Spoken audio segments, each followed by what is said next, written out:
بسم الله الرحمن الرحیم. آل احمد هستم.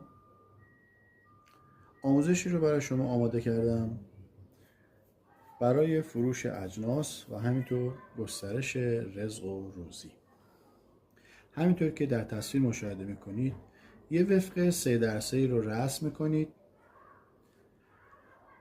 و این اسماء الحسنا رو درونش قرار میدید.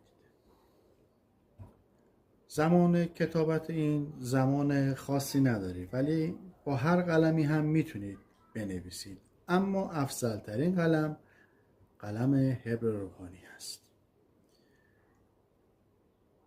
که با گلاب، زعفران و مشک تهیه میشه و این رو در کاغذ سفید و بدون خط رسم میکنید.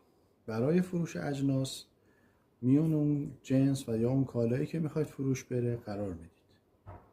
و یا اینکه برای گسترش رزق و روزی هست، حتما در جیبتون یا کیف پولتون یا جیب کارت های آبر بانکیتون قرار میدید.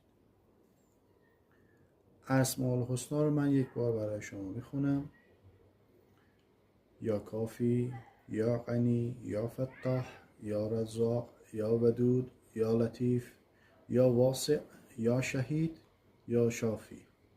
البته احتیاجی به نوشتن کلمه یا نیست.